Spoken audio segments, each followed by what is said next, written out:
Hi, నేను యోగి లక్ష్మిని. మనం ఉల్లగడ్డ కర్రీ చేద్దామండి. ఆ తర్వాత ఇవి బాగా తరిగేసి ఒక బౌల్లో తీసుకోవాలి. ఆ తర్వాత నీళ్ళు ఉల్లగడ్డలు మునిగేంత నీళ్ళు పోసుకొని ఉప్పు వేసుకొని ఉడకపెట్టుకోవాలి.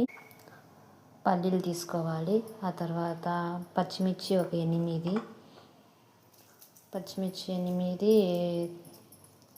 తర్వాత మనం తెల్లవాయలు, చెక్క లవంగాలు, ఒక యాలక, అల్లం ఇవన్నీ మిక్సీ జార్లోకి వేసుకోవాలి. కొత్తిమీర కూడా వేసుకోవాలి. కడాయి పెట్టాను, హీట్ అవుతుంది. హీట్ అయిన తర్వాత ఆయిల్ వేస్తున్నాను.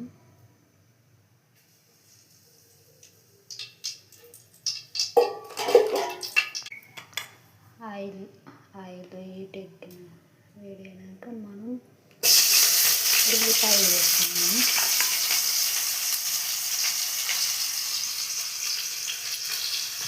ఉల్లిపాయలు వేగినాక స్పూన్ జీలకర్ర, ఒక చిటికెడు మెంతులు టేస్ట్ వస్తుందండి, పసుపు, గుప్పెడు కరివేపాకు, మిక్సీకి పట్టుకునే మిశ్రమాన్ని వేసుకోవాలి.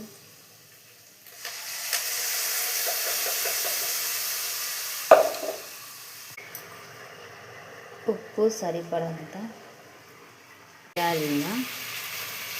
ఇది వేసినాక కాసేపు ఉండిచ్చి మళ్ళీ దించాలి ఫ్రెండ్స్. కాసేపు పెట్టాం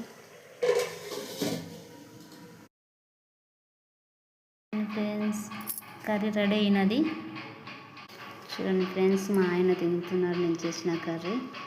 ఎలా ఉందో చెప్తారండి.